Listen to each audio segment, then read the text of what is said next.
예수님께서 오늘 우리가 이 본문에서 읽은 것처럼 한 여인에 의해서 기름 부음을 받은 사건은 결국 성경에 두 번 나온다고 볼 수가 있습니다. 마태, 마가, 요한복음에 나오는 것과 오늘 누가복음에 나오는 것입니다. 그런데 다른 부분에 나오는 내용은 오늘 이거하고 다르는데, 그 내용은 주님께서 죽음을 눈앞에 둔 시점, 그 마지막 안식일에 유대 베다니에서 있었던 사건으로서 나사로의 누이 마리아의 신앙, 막달라 마리아죠. 그녀의 신앙과 그녀의 기름 부음으로 인해서 주님께서 죽으심이 준비되어지는데 초점이 맞추어진 사건이 하나 있고, 그 다음에 오늘 본문은 그보다 시간적으로 훨씬 앞서는 갈릴리 사역 초반에 있었던 일로서 한 여인의, 오늘 나오는 이 여인의 헌신적인 섬김과 더불어 죄인에 대한 주님의 사랑과 죄 용서에 그 초점이 맞추어져 있습니다. 예수님 공적인 생애 초반에 있었던 것이 오늘 누가복음이고, 맨 마지막 때쯤 돌아가시기 전에 있었던 이야기가 나머지 복음서에 나오는 내용이라 두 번 이런 일이 있었다 하는 것입니다. 오늘 본문의 배경을 보면 37절에 이름이 밝혀지지 않고 죄를 지은 한 여자로 소개되는 여인이 나옵니다. 당시 유대 사회에서 여자에 대하여 죄인이라고 부를 경우 그것은 곧 몸을 파는 창녀로 통칭이 되고 이해가 되어졌습니다. 그런데 이 여자가 예수님이 초대받은 이 바리새인 시몬의 집에 초대받지도 않은 채, 당연히 이 여인이 초대받을 리도 없죠. 거기 들어온 것입니다. 홀로 향유가 담긴 옥합을 가지고 들어왔던 것입니다. 그녀는 식사에 초대받아 오셔서 비스듬히 누워 음식을 기다리시던 주님의 뒤편 발 곁으로 가서 서서 울며 눈물로 그 발을 적시고 자기 머리털로 닦고 계속 그 발에 입을 맞추고 향유를 부었던 것입니다. 지금 그림에 나오는 것처럼 만약에 우리가 지금 늘 앉아서 식사하는 식탁을 생각한다 그러면 이 배경을 이해할 수가 없습니다. 그게 아니라 가운데 식탁이 있고 사람들이 비스듬하게, 우리 같으면 혼날 일이죠. 옛날에 누워서 밥을 먹냐 이렇게 할 텐데, 유대 그 당시 로마도 마찬가지고 페르시아 바사에도 옛날 사람들이 저런 식으로 식탁을 가운데 두고 비스듬하게 왼쪽을 이렇게 비스듬하게 하고 오른손으로 이제 집어 먹었다고 하는 거죠. 그러니까 발은 뒤로 저렇게 빠져 있는 거죠. 다른 사진 또 있습니까, 전사님? 됐습니다. 그럼 이것만. 예. 제가 밴드에 올린 사진 두 개 중에 첫 번째 게 이제 그때 상황과 가깝지 않을까 싶은데, 저렇게 해서 다리를 뒤로 뺐기 때문에 여인이 와서 예수님 뒤편에 서서 향유를 부을 수가 있었던 것이죠. 그리고 저런 배경에서 이해한다 그러면 사도 요한이 예수님 품에 누워서, 그러니까 누굽니까? 레오나르도 다빈치가 그린 최후의 만찬 그림은 그냥 그 시대 그 상황에서 그린 것이지 예수님 시대 그런 모습이 아닌 거죠. 거기는 긴 식탁에 옆으로 앉아서 하는 그 그림이 아니라 하는 것이죠. 저런 형태가 훨씬 예수님 유대 때의 상황이 되는 거죠. 저렇게 누워서 먹으니까 발이 다 뒤로 나와 있잖아요. 저 발 뒤편에 가서 향유를 부으면서 여인이 물었다 하는 것입니다. 그래서 저것을 생각하시면서 이 말씀을 보셔야 됩니다. 이것을 본 집주인인 시몬이, 그림 넘기셔도 됩니다. 시몬이, 그 집주인 시몬이 생각합니다. 아니, 저런 여자가 와서 예수님 발을 만지고 하는데 저걸 가만히 내버려 두느냐 생각하는 거죠. 죄인인 여자의 정체를 모르고 자신을 만지도록 내버려 두는 것을 보니까 예수가 그냥 선지자는 아닌갑다. 저 여자가 어떻게 평판이 안 좋고 질 낮은 여인인지를 모르나 보지? 이렇게 이제 속으로 생각을 했던 거죠. 그런데 시몬이 속으로 생각하는 것을 예수님께서는 그 사람의 마음까지 읽으셨던 것입니다. 주님은 이런 시몬의 생각을 아시고 그 시몬을 향해서 말씀하십니다. 500데나리온 빚진 사람과 50데나리온 빚진 사람 중에서 그 빚을 없애줬을 때, 탕감해줬을 때 네 생각에 누가 더 감사하겠느냐, 누가 더 감사하고 사랑하겠느냐라고 물으셨습니다. 이것은 참 쉬운 질문이죠. 시몬은 당연히 많이 탕감받은 자일 것입니다 라고 대답을 하죠. 그러자 주님께서 시몬에게 말합니다. 너는 내가 들어와도 발 씻을 물도 주지 않았지만 이 여인은 자신의 눈물로 내 발을 닦았으며, 너는 내 머리에 값싼 감람유조차 발라주지 않았지만 이 여인은 비싼 향유를 내게 부어줬노라, 이렇게 말씀하셨습니다. 그리고 그 여인을 향하여 내 죄가 용서받았다, 내 믿음이 너를 구원했으니 평안히 가라 하시는 내용이 바로 오늘 본문의 내용이 되는 것입니다. 우리는 오늘 본문에 나오는 여인의 이런 행동에서 예수님을 향한 그녀의 섬김의 모습을 보는 것입니다. 주님 사랑하는 마음, 그리고 죄 용서하시는 예수 그리스도, 이런 것도 나오지만 오늘 저는 이 말씀에서 섬김에 초점을 맞춰서 살펴보고자 합니다. 그리고 그것을 그대로 교회를 섬기는 우리 자신에게 적용할 수 있다, 저는 그렇게 생각을 해서 이 말씀을 여러분들에게 같이 나누고자 하는 것입니다. 교회의 머리는 우리 주 예수님이시고 교회는 주님의 몸이기 때문에 주님을 섬긴다라고 하는 것은 우리가 교회를 섬기는 것과 당연히 연결이 충분히 될 수가 있는 거죠. 주님을 섬기는 것이 곧 교회를 섬기는 것이 되는 것입니다. 교회를 섬기는 중직자들, 교역자들, 재직으로 오래 세움 받으신 분들, 각 기관과 부서의 장을 맡으신 분들 모두는 오늘 본문에서 교회를 섬기는 자세, 이 여인을 통하여, 이 천대받는 여인을 통하여, 그 여인이 주님을 섬기는 이 섬김의 모습을 통하여 우리가 직분을 맡은 자로서 하나님의 몸된 교회를 어떻게 섬길 수 있을 것인가에 대한 교훈을 충분히 받을 수 있다 하는 것입니다. 이 말씀을 살필 때 참된 섬김이 무엇인가라는 관점에서 이 말씀을 살필 때 성령께서 여러분과 저에게 깨달음과 믿음 주시기 바랍니다. 먼저는 침묵의 섬김입니다. 누가는 이 사건을 36절부터 우리가 읽었지만은 50절에 걸쳐서 길게 그리고 자세하게 기록을 하고 있습니다. 그런데 우리가 읽어본 것처럼 여기에 어느 한 구절도 이 여인의 목소리는 나와 있지 않습니다. 이 여인이 행한 일을 두고 예수님과 제자들, 그리고 예수님과 예수님을 초대한 바리새인 시몬 사이에 대화는 있었지만 정작 이 여인의 말, 목소리는 한마디도 기록되어 있지 않습니다. 그 어떤 항변이나 설명도 나와 있지 않습니다. 생각해 보십시오. 사실 이 여자는 할 말이 많은 사람입니다. 그녀는 이 집에 무엇을 바라고 온 것이 아니라 자신의 가장 귀중한 것을, 향유를 부어드리려고 그 집에 들어온 사람입니다. 그곳에 모인 사람들 중에 누구보다도 그녀는 더 가치 있는, 값비싼, 귀중한 것을 주님께 드린 사람, 다른 사람은 없습니다. 이 여인이 제일 비싼 것을 주님께 드린 거죠. 그녀는 자신의 주님을 향한 섬김을 과시할 수도 있었을 것이고, 혹은 자신을 멸시하는, 우습게 보는 집주인에 대하여 항의할 수도 있었을 것입니다. 그러나 그녀는 침묵했습니다. 주님께서 그녀를 칭찬하시면서 사람들 앞에 세워줄 때도 그녀는 한마디 말도 하지 않았습니다. 그녀는 그저 주님만을 바라보며 자신의 할 일을 했던 것입니다. 이것이 바로 참된 섬김의 모습입니다. 참된 섬김에는 말이 많이 필요치 않습니다. 그런데 오늘날 교인들은 너무 말이 많습니다. 교회는 너무 말이 많은 곳이 되어버렸습니다. 예수쟁이, 말쟁이가 되어버렸습니다. 말은 많은데 행동은 적은 것을 세상 사람들이 그렇게 생각할 정도가 되어버렸습니다. 섬김은 적고 말만 많아서 하나님께 영광을 돌리기보다는 교회를 힘들게 하고 형제나 자매, 지체를 아프게 할 때가 얼마나 많습니까? 성도들에게 위로와 격려가 되어주는 대신에 오히려 상처를 줄 때가 많은 것입니다. 진정한 섬김에 있어서 말은 많이 필요치 않습니다. 십자가를 지고 하나님께서 자신에게 맡겨주신 사명의 길을 걸어갔던 사람들을 한번 생각을 해보십시오. 그들은 모두 과묵한 사람들이었습니다. 그들에게도 특별한 사연들은 많았을 것입니다. 그러나 주님을 섬기기 위해서 입을 닫았습니다. 원래 이 세상에서 하나님 더 잘 섬기려고 애쓰는 사람이면 사람일수록 사연이 더 많은 법이고, 그러한 사연들은 모두 다 많은 말로 표현될 수 있는 내용들입니다. 간증해 해보라 하면 할 말 얼마나 많습니까?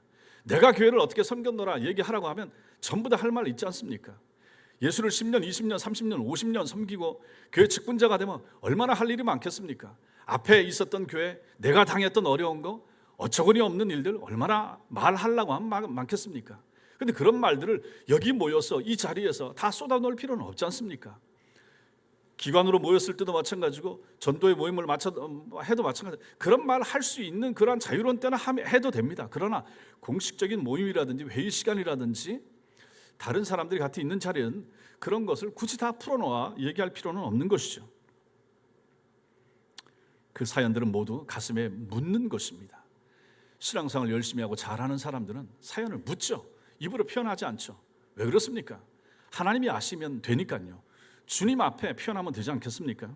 굳이 그 사연을 말하지 않아도 주님께서 그들의 마음을 누구보다도 잘 헤아려 주실 것이기 때문에 그들의 섬김 속에 이런저런 말들을 섞을 필요를 느끼지 못했을 것입니다. 그러므로 우리는 여기서 참된 섬김이라고 하는 것은 말이 없어야 되는구나, 이 여인처럼 그러한 것을 말 없는 섬김이라 하는 것을 먼저 배우게 됩니다. 두 번째로 이 여인의 섬김은, 또 참된 섬김은 눈물의 섬김이었습니다. 38절 보십시오. 예수의 뒤로 그 발 곁에 서서 울며라고 했습니다. 얼마나 많이 울었든지 그녀의 눈물은 주님의 발을 흥건히 적실 정도였습니다. 아니, 발을 닦는다, 자기 머리털로 발을 닦는다, 대충 한두 방울 흘려가지고 그거 발을 닦을 수 있겠습니까? 너무 많이 울은 거죠. 이 여인이 왜 이토록 울었을까요? 어떤 억울함이 있었을까요? 자신을 무시하는 이 현실 때문에 얼마나 또 한 맺힌 그런 아픔이 많았겠습니까? 그런 여인이라고 하면 몸을 팔아야 했던 힘겨운 삶 때문에 울었을 수도 있죠. 그러나 오늘 47절의 말씀을 보시면 그녀의 눈물의 이유를 정확히 밝힙니다. 무엇입니까? 그의 사랑함이 많음이라, 이렇게 말합니다. 예수님을 너무 사랑했기 때문에, 주님께 너무 감사했기 때문에 그녀는 침묵 속에 향유를 주님 발에 부으면서 자신의 눈물로 주님의 발을 닦았던 것입니다. 그녀와 주님 사이의 만남의 비밀이 성경에 나오지 않습니다. 언제 어떻게 만났는지 모릅니다. 그런데 이 여인은 주님을 만났습니다. 알고 있습니다. 시몬의 집에 주님이 오신다는 얘기를 이미 들었던 거죠. 그리고 찾아온 거죠. 생각해 보십시오. 아니, 창녀로 손가락질 받는 여인이 어떻게 남자들이 많은 집안에 그렇게 들어올 수 있단 말입니까? 뻔뻔하게. 그런데 이 여인은 들어왔던 거죠. 이미 주님을 인격적으로 만났던 것입니다. 그분의 사랑을 느꼈고 감사했고 감격했던 것이죠. 그래서 주님이 자기 동네에 오셨다는 말을 듣고 비천한 신분에도 불구하고, 초대받지 못한 상태임에도 불구하고 주님을 사랑하는 그 마음 때문에 그 집에 들어갔던 것입니다. 여러분은 이렇게 섬겨보셨습니까? 말없이 흐르는 눈물로 주님을 섬겨보신 적이 얼마나 되십니까? 신앙생활을 오래 하신 분들은 옛날에 그랬었죠. 옛날에 내가 그때 많이 울었지, 기도할 때도 많이 울었고 주님 섬길 때. 흘러간 물은 물레방아를 돌릴 수가 없다, 이런 말을 들었습니다. 그렇죠. 지나간 물이 어떻게 지금 물레방아를 돌리겠습니까? 지금의 물이 지금의 물레방아를 돌리는 거죠. 지금 교회를 섬기는 데 필요한 것은 지금의 눈물이 되는 거죠. 오늘의 눈물이 오늘 주님 앞에 쏟아지는 것이 필요한 것입니다. 내일 또 여러분과 저의 눈물이 또 우리에게 필요한 것이고 하나님의 교회를 위해서도 필요한 것입니다. 찬송가 143장 웬 말인가 날 위하여 있죠. 거기 보면 4절과 5절 가사에 이렇게 나옵니다. 나 십자가 대할 때에 그 일이 고마워 내 얼굴 감히 못 들고 눈물 흘리도다. 늘 울어도 눈물로써 못 갚을 줄 알아. 몸밖에 드릴 것 없어 이 몸 바칩니다. 그러면 이 여인의 마음이 바로 이 가사와 같지 않았을까, 이렇게 생각해 보게 됩니다. 우는 여인, 눈물로 주님을 사랑하는 것을 고백하는 그 여인의 모습을 우리는 여기서 보는 거죠. 그래서 이렇게 우는 사람들, 우는 성도들, 눈물이 있는 성도들을 향하여 주님께서 약속하시는 말씀이 성경에 나옵니다. 계시록 21장 4절 읽겠습니다. 시작. 모든 눈물을 그 눈에서 씻기심에 다시 사망이 없고 애통하는 것이나 곡하는 것이나 아픈 것이 다시 있지 아니하리니 처음 것들이 다 지나갔음이로라. 아멘. 천국의 모습입니다. 천국에 가면 눈물이 없다. 저런 세상에 우리가 살고 싶죠. 살아야 되지 않겠습니까? 이 땅에 얼마나 눈물이 많습니까? 물론 아픔의 눈물, 고통과 쓰라림의 눈물, 헤어짐의 눈물, 많은 눈물들이 있겠죠. 그리고 교회를 섬기다가 당하는 그러한 흘리게 되는 그러한 눈물이나 감격의 눈물, 이런 눈물도 있겠죠. 좋은 눈물도 있고 좀 슬픔 가운데 나오는 눈물도 있겠지만 어쨌든 하나님 나라 들어가게 되면 모든 눈물을 그 눈에서 씻기신다. 얼마나 감사한 일입니까? 그렇다면 저 말씀이 또 우리에게 무엇을 가르쳐 줍니까? 씻겨줄 눈물이 흔적이 있어야 되지 않겠습니까? 그래야 주님이 씻어주고 닦아주지 않겠습니까? 흘린 눈물 없이 맹숭맹숭한 채로 마른 눈을 가지고 하나님 앞에 선다면 주님이 닦아줄 눈물이 뭐가 있겠습니까? 주님 때문에 흘린 눈물, 주님을 사랑하여 흘린 눈물, 주님께 감사해서 흘린 눈물, 주님을 섬기기 위해서 흘린 눈물, 이런 눈물들이 실제로 여러분과 저에게 필요한 것입니다. 하나님을 섬길 때 하나님 앞에서, 하나님의 교회에서 이런 눈물이 있어야 되지 않겠습니까? 갈수록 메말라집니다. 마음이 강팍해지는 거죠. 마음이 메말라지니까 눈물이 없어요. 입에서 나오는 것이 그냥 날카로운 말이 나오고 상처되는, 찌르는 그런 칼 같은 아픈 말들만 나오지, 부드럽고 위로하고 감싸주고, 저 사람 때문에, 저 사람 말 때문에 위로가 되고, 저 사람의 어깨 두들겨 줌 때문에 감동이 되고 힘이 되고 위로가 되는 이러한 교회 생활, 이러한 신앙 생활, 이런 믿음 생활, 여러분과 제가 해보고 싶은 믿음 생활이 그런 모습 아니겠습니까? 그러한 교회가 우리 교회여야 되지 않겠습니까? 그렇다면 우리에게도 이런 눈물이 필요한 것입니다. 주님을 위하여, 주님 때문에 흘리는 눈물, 이것은 결국 예수 그리스도를 사랑하는 그 뜨거움이 있을 때 가능해집니다. 눈물은 가짜로도 흘릴 수 있지만 또 가짜로 흘린 것이 그건 무슨 의미가 있겠습니까? 여러분들 생각을 해보십시오. 주님 앞에서 성경을 읽을 때, 예배 드릴 때, 찬송 부를 때 기도가 응답이 되어서 하나님이 우리 가족들을 너무 사랑하는 것이 가슴에 느껴져서 그것 때문에 흘리는 눈물, 좀 그런 것이 우리에게 필요하지 않겠는가 하는 것이죠. 마른 눈 가지고 하나님 나라 가기까지 어렵습니다. 종종 말씀드리죠. 하나님 나라 들어가는데 세 가지 액체가 필요하다. 땀과 피와 눈물입니다. 모든 하나님의 경건한 백성들은 다 땀과 피와 눈물을 가지고 이 땅에서 교회를 섬기다가 하나님 나라 들어갔습니다. 여러분과 저에게 이 세 가지 액체가 있습니까? 이 중에 가장 필요한 것 중에 하나가 눈물 아니겠습니까? 눈물의 섬김으로 주님 앞에 서는 여러분과 제가 되시기 바랍니다. 오늘 말씀에서 보는 세 번째 섬김은 겸손한 섬김입니다. 38절은 눈물로 그 발을 적시고 자기 머리털로 씻고 이렇게 표현합니다. 아시다시피 팔레스틴 땅, 지금의 이스라엘 땅, 여기는 모래가 많고 먼지가 얼마나 많은 지역입니까? 우리처럼 산이나 들이나 풀밭이 많지 않은 지역이 바로 여기 아닙니까? 이러한 지역을 살았던 사람들, 우리 주님과 주님의 제자들은 이 지역을 살았습니다. 그래서 당시 사람들은 샌들, 우리가 아는 샌들을 주로 즐겨 신었죠. 그러니까 당연히 그 샌들 신고 많이 걷다가 보면 샌들에 먼지가 얼마나 많이 묻겠습니까? 샌들이니까 발에도 당연히 먼지가 많이 묻겠죠. 우리처럼 발을 다 가리는 그런 신발이 아니기 때문에요. 그래서 어떤 사람의 집에 손님이 올 경우 들어갔을 때 집주인이 제일 먼저 하는 거, 발 씻을 물을 내놓는 거죠. 그 발이 너무 더러우니까요. 먼지가 너무 많이 묻으니까요. 발 씻을 물을 내어놓는 것이 당시의 예법이었습니다. 그런데 오늘 보십시오. 오늘 이 말씀에 주님을 초대한 이 집 주인이었던 바리새인 시몬은 우리 주님에게 그렇게 하지 않았습니다. 이 사람은 참 초대해놓고도 가장 기본이 되는 것도 안 합니다. 기본 예의조차 갖추지 않은 거죠. 몰라서가 아닙니다. 예수님을 무시한 거죠. 호기심 때문에 예수님을 한번 모셔서 우리 집에 얘기나 좀 들어보자. 그런데 시답지 않게 여기는 거죠. 자기는 바리새인이거든요. 저 사람이 얼마나 대단하다고 한번 불러나 볼까 해서 무시하면서 발 씻을 물도 주지 않은 것입니다. 44절 말씀, 44절 같이 읽겠습니다. 시작. 그 여자를 돌아보시며 시몬에게 이르시되 이 여자를 보느냐? 내가 내 집에 들어올 때 너는 내게 발 씻을 물도 주지 아니하였으되 이 여자는 눈물로 내 발을 적시고 그 머리털로 닦았으며, 이렇게 말씀하시는 것입니다. 흙길을 걸으신 주님의 발은 먼지로 많이 더러워졌지만 집 주인인 시몬이 발 씻을 물을 주지 않아서 먼지 묻은 그대로 그냥 식탁에 앉아서 비스듬히 누워서 식사를 하셔야만 했던 것입니다. 이때 식사를 기다리며 비스듬히 누워 계신 주님의 뒤편으로 이 여인이 다가온 것입니다. 그리고 감사와 감격의 눈물을 흘렸죠. 참으로 많은 눈물이 흘러서 주님의 발 위에 떨어졌고 그녀는 자신의 머리털로 주님의 발을 닦기 시작한 것입니다. 여기 닦다라고 하는 이 단어, 이것은 계속하여 반복하여 눈물로 주님의 발을 적시고 자신의 머리털로 주님의 발을 닦는 모습을 묘사하고 있습니다. 한 번 닦은 게 아니죠. 계속 닦고 계속 닦는 거죠. 눈물을 흘리면서 자기 머리털 가지고 주님의 발을 닦고 있는 이 여인을 생각해 보시라 하는 것입니다. 머리털이 뭡니까? 예로부터 여인에게 있어서 머리카락은 남자에게 수염이 존귀하게 여겨졌던 것처럼 여인에게 있어서 머리카락은 굉장히 귀하지 않습니까?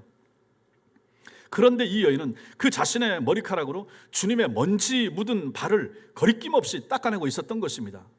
아니, 머리털을 가지고 다른 외간 남자의 발을, 그 더러운 발을 닦고 있다 하는 것이죠. 이게 가능하겠습니까? 여기서 우리가 보는 것이 무엇입니까? 그녀의 겸손함인 거죠. 주님 사랑하는 마음도 있으면서도 그녀의 겸손함, 우리는 여기서 봅니다. 겸손한 섬김을 여기서 보게 되는 거죠. 주님을 인격적으로 만난 사람은 하나님 앞에 겸손합니다. 예수님 앞에 겸손합니다. 교회 앞에 겸손하죠. 하나님 앞에서 겸손한 사람들은 사람들 앞에서 겸손합니다. 반대로 말하면 사람들 앞에서 겸손하지 못한 사람은 무엇입니까? 우리가 판단할 필요는 없지만 저 사람 아직 하나님을 제대로 만나지 못했다. 그냥 교만하고 이런 사람들은 하나님을 제대로 만나지 못한 모습이 그런 식으로 드러나게 된다 하는 것을 우리는 여기서도 유추해서 생각해 볼 수 있는 것입니다. 그렇다면 우리 교회 직분자들은 어때야 됩니까? 교회 일은 누가 해야 되겠습니까? 당연히 겸손한 사람들이 맡아서 감당해야 됩니다. 자신을 드러내려고 하든지 자신의 이름을 새기고자 해서는 안 되는 거죠. 그런 사람들, 그런 욕망과 야망이 있는 사람들이 교회 일을 맡아서 교회 중직자가 되면 시끄러워집니다. 힘들어지는 거죠. 어려워집니다. 선거철이 다가옵니다. 선거철만 되면 세상 사람들은 자신이 한 일을 드러내고 과장해서 드러내고 포장해서 드러냅니다. 자신의 이름을 알리고자 애를 씁니다. 그러나 교회는 다른 것입니다. 교회는 다릅니다. 교회는 달라야 됩니다. 그래야 교회죠. 세상과 똑같으면 그 무슨 소용이 있겠습니까? 교회에서 선거를 해도 마찬가지입니다. 이런 부분을 달라져야 됩니다.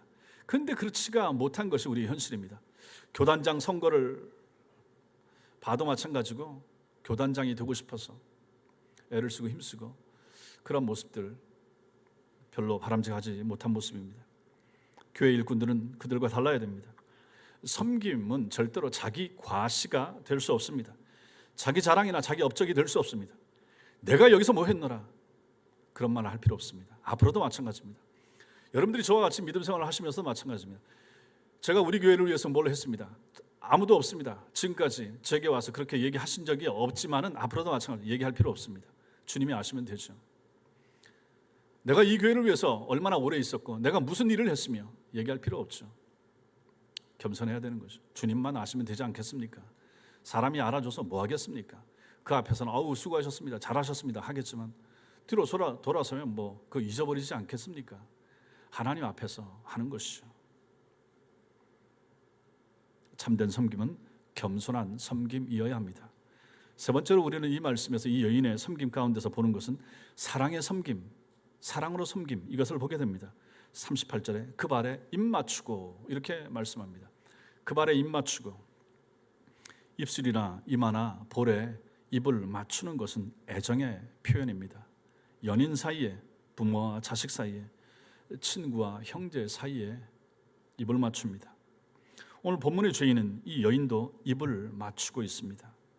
자기의 눈물로 닦은 그 주님의 발에 자신의 입을 맞추고 있습니다.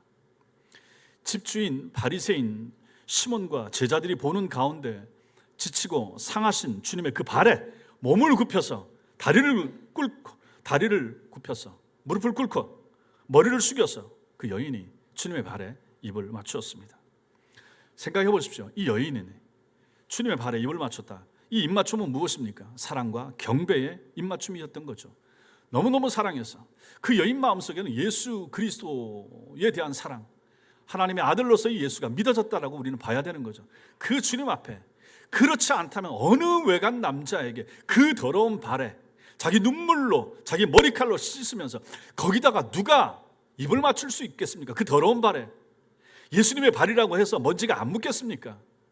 똑같이 먼지 묻는 그 더러운 발이지만 예수의 발이고 그 놀라운 사랑에 감동하여 무릎을 꿇고 그 발에 입을 맞췄던 것입니다. 입을 맞추면서 그 여인이 어떤 생각을 했겠습니까? 우리 성경에 나와 있지만 않지만 여러분이 한번 생각을 해보십시오. 한번 상상을 해보십시오. 그 여인은, 이 죄 많은 여인은 무슨 생각을 하면서 주님 발에 입을 맞추었을 것인가? 주님, 저는 정말 사람들의 손가락질 받는 보잘것없는 죄인이지만 온 마음으로 주님 당신 사랑합니다. 주님, 제게 여전히 주님의 사랑이 필요합니다. 저를 불쌍히 여겨주세요. 저도 더 많이 주님 사랑하겠습니다. 뭐 이런 마음 가지고 그 발에 입 맞추지 않았겠습니까? 그 많은 남자들 앞에서 그 천한 여인이 주님의 발에 입을 맞추는 그 심정을 한번 헤아려 보시라 하는 것입니다. 사랑 아니면 불가능합니다. 주님 사랑하는 뜨거운 마음 없으면 절대로 그런 자리에서 할 수 있는 행동이 아닌 것입니다. 그래서 주님이 47절에서 말씀하십니다. 이러므로 내가 내게 말하노니 그의 많은 죄가 사하여 졌도다. 이는 그의 사랑함이 많음이라. 이는 그의 사랑함이 많음이라. 그의 사랑함이 많음이라. 사랑은 모든 것을 가능하게 만들어줍니다. 부모님들의 사랑이 자식을 향하여 얼마나 많이 쏟아 부어지고 있습니까? 그 자식이 부모가 되어서야 비로소 깨달아 알 수 있고, 혹은 그 부모가 세상을 떠나서야 깨달아 알 수 있을 만큼의 그 놀라운 엄청난 부모님의 사랑이 결국은 그 자녀들에게 쏟아 부어지고 있지 않습니까? 그것처럼 사랑은 이런 것입니다. 사랑이 무엇이든지 가능하게 만들어낼 수 있는 힘이 여기서 나오는 거죠. 우리 주님 사랑도 마찬가지라 하는 것입니다. 우리 주님을 향한 사랑도 마찬가지인 거죠. 그의 사랑함이 많습니다. 결국 기독교 신앙의 핵심은 무엇입니까? 예수 그리스도를 사랑하는 것입니다. 예수 그리스도를 사랑하는 것입니다. 우리가 먼저 사랑한 게 아니죠. 주님이 먼저 우리를 사랑했습니다. 주님이 먼저 우리를 택하셨습니다. 부르셨습니다. 신자가 되게 했습니다. 교회 공동체 속에 들어오게 했습니다. 건전하고 멀쩡한 교회 안에 들어오게 했습니다. 숱한 이단과 잘못된 사이비들이 많은 중에도 우리를 건전하고 바른 신앙생활을 할 수 있는 곳으로 인도해 주시니 이게 얼마나 감사합니까? 부르셨잖아요. 너무너무 감사하지 않습니까? 그 감사한 마음 가지고 우리는 이제 주님께 그 사랑을 돌려드려야 되는 것입니다. 우리가 해야 될 부분이 바로 그런 부분이 되는 것입니다. 여러분이 지금 하고 계신 교회에서 하는 이 모든 수고와 봉사의 동기가 무엇입니까? 교회 일을 한다고 누가 돈을 줍니까? 칭찬만 듣는 것도 아닌 직분을 감당하는데 그 모든 수고 이유가 무엇입니까? 왜 찬양팀을 일찍 나와서 하십니까? 왜 여기저기 수고하시고 봉사하시고 추운 날 봉을 들고 앞에서 찬양 인도하십니까? 그 누가 칭찬해 줍니까? 그 일을 하는 동기가 무엇입니까? 장로로 섬기고 안수집사로 권사로 봉사하는 그 모든 섬김과 봉사의 수고 동기가 무엇입니까? 이유가 무엇입니까? 그 동기의 오직 유일한 동기, 예수 사랑입니다. 예수 사랑이 동기가 아니라 그러면, 예수님을 사랑하는 것이 우리 섬김의 이유가 아니라 그러면 우리는 어떻게 되겠습니까? 지칩니다. 지치죠.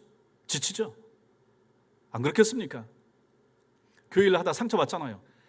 그것은 주님 사랑, 완전히 다 그렇다고 말할 수는 없지만 주님 사랑하는 것만이 동기가 되어서 일을 한다 그러면 참아낼 수 있습니다. 견딜 수 있습니다. 누가 뭐라 그래도 참아낼 수 있습니다. 그런데 자꾸 주님을 사랑하는 그 사랑, 주님을 향한 눈이 사람을 향해서 가게 되고 그 칭찬이라든지 얘기에 말소리를 기울이다 보면 내가 이제 힘들어지는 거죠. 거기서 지치게 되고, 아유 관두자, 이제 그만하자, 이럴 바에야 내가 뭐 여기서 영화를 보겠다고 그런 마음이 들지 않겠습니까? 아닙니다. 그래서 안 됩니다. 주님 사랑이 동기가 되어야 됩니다. 순수하게 예수 그리스도를 사랑하는, 주님이 나를 사랑하셨고 그 사랑에 대한 나의 감격, 나의 반응으로서의 예수 사랑이 온전한 동기와 섬김의 이유가 되도록 여러분과 저는 애쓰고 힘쓸 필요가 있습니다. 요한복음 21장에서 부활하신 주님이 제자들을 찾아오셔서 생선을 구워서 아침을 먹이는 장면이 나오죠. 그러고 나서 예수님께서 베드로에게 물으신 것이 무엇입니까? 뭘 물었습니까? 하나를 물었죠. 네가 나를 사랑하느냐? 내가 나를 사랑하느냐? 그 하나의 질문을 하시고 3번이나 답을 하는 베드로의 모습을 우리가 보게 됩니다. 베드로는 모든 목회자들의 원조라고 우리는 생각을 합니다. 모든 목양 사역에 있어서 베드로가 목회자의 원조다. 그러면 그 목회자들에게 가장 필요한 것이 무엇인가? 목회자들에게, 저 같은 목회자들에게 가장 필요한 것이 무엇이겠습니까? 성도 사랑 필요하죠. 교회 사랑 필요하죠. 사명 감당 필요하죠. 그러나 이것이 먼저가 될 수는 없습니다. 무엇이 먼저입니까? 예수 사랑이 먼저입니다. 주님 사랑이 먼저입니다. 모든 섬김에 가장 우선되는 것은 예수 사랑입니다. 저도 마찬가지입니다. 만약 성도들에게 중심을 맞추게 되고 성도들이 나를 좋아하고 나를 칭찬하고 그래서 뭔가 하고자 한다 그러면 그 칭찬, 그 사랑이 늘 똑같겠습니까? 늘 저만 좋다고 하겠습니까? 아닐 때가 있잖아요. 그럴 때는 어떻게 되겠습니까? 마음이 흔들리겠죠. 그래서 그것이 동기가 돼서 안 된다는 거죠. 제가 목회자로서 이 교회를 섬기고 여러분들을 섬기는 것의 가장 중요한 동기는 제가 예수 그리스도를 사랑하는 그 사랑 때문에 여러분과 교회를 섬기는 것이 이유가 돼야 되고 동기가 돼야 되는 것입니다. 그랬을 때 제가 흔들리지 않는 거죠. 저만 그렇습니까? 우리 장로님들도 마찬가지죠. 우리 권사님들과 안수집사님들, 교회 모든 사역자들과 일하시는 분들 다 마찬가지입니다. 예수 사랑이 먼저입니다. 그것이 우선입니다. 그것이 동기가 됐을 때 다른 여러 말들이 귀에 들려도 거슬리는 말들이 있어도 흔들리지 않을 수 있게 되는 것입니다. 주님을 사랑하는 열정이 우리들의 모든 사역과 모든 섬김을 가능하게 만드는 근본 동기여야 합니다. 그때 우리는 섬기다가 지치지 않을 수 있고 중단하지 않게 될 것입니다. 즉 여러분의 마음에 주님을 온전히 사랑하고픈 그런 마음이 있는가 점검을 해보십시오. 예수 사랑이 먼저입니다. 정말로 예수 사랑이 먼저입니다. 그게 가장 중요합니다. 예수 사랑, 하나님 사랑이 먼저고 그 다음이 교회 사랑이고 교인 사랑이고 직분 감당이고 사명 감당이고 그 다음에 이렇게 이어지는 것입니다. 사랑의 섬김, 사랑으로 주님 사랑하는 마음으로 섬기는 여러분들이 되시기 바랍니다. 또 이 여인에서 보게 되는 것은 완전한 섬김입니다. 38절에 향유를 부으니라고 했습니다. 초대받지 않은 이 여인의 주님을 향한 섬김의 또 하나 특징, 자신의 모든 것을 다 부어드린 완전한 섬김이었다 하는 것입니다. 이 본문과 비슷한 사건을 다룬 마가복음 14장에 보면 거기에 등장하는 여인이 주님께 부어드린 향유의 값어치가 300데나리온이라 이렇게 나옵니다. 한 데나리온이 노동자 하루의 일당입니다. 300데나리온이면 300일 동안 일한 거죠. 보통 노동자 1년 연봉에 해당되는 액수의 향유를 가지고 주님 발에 부어드렸다 하는 것입니다. 얼마나 많겠습니까? 얼마나 비쌉니까? 예수님 당시에는 요즘의 금이나 보석같이 언제든지 마음 먹으면 시장에 가지고 나가서 현금으로 바꿀 수 있는 것이 향유였습니다. 재산 축적의 수단으로서도 이 향유를 사용했다고 합니다. 그렇다면 이 향유 거의 여기도 마찬가지로 한 300데나리온 나갔을 텐데 이것은 이 여인의 자신의 몸을 판 그래서 모은 전 재산이었을 수도 있을 것입니다. 근데 그것을 가지고 주님의 발에 완전히 다 부어드린 것입니다. 주님을 향한 이런 사랑의 가치를 알지 못하는 사람들 뭐라고 합니까? 그거 참 쓸데없는 짓을 했네, 어리석은 행동을 했네, 야 그거 팔아서 가난한 사람들을 도왔으면 얼마나 좋았겠느냐, 그렇게 안 하고 주님 발에 그걸 다 쏟아 부어서 그게 뭐 하는 짓이냐, 이렇게 말을 하는 것입니다. 그 가치를 모르니까 그러는 것입니다. 지금 그녀는 자신이 할 수 있는 가장 귀한 일, 가장 귀한 섬김을, 완전한 섬김을 주님 앞에 보였던 것입니다.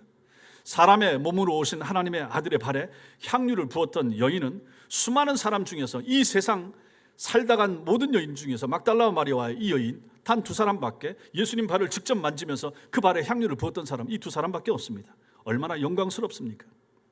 이 여인의 주님을 향한 사랑은 이토록 크고 완전했다 하는 것이죠. 여러분과 저 우리의 섬김도 마찬가지입니다. 온전해야 되고 완전해야 됩니다. 그러한 헌신적인 섬김이 여러분과 저에게 있게 되길 바랍니다.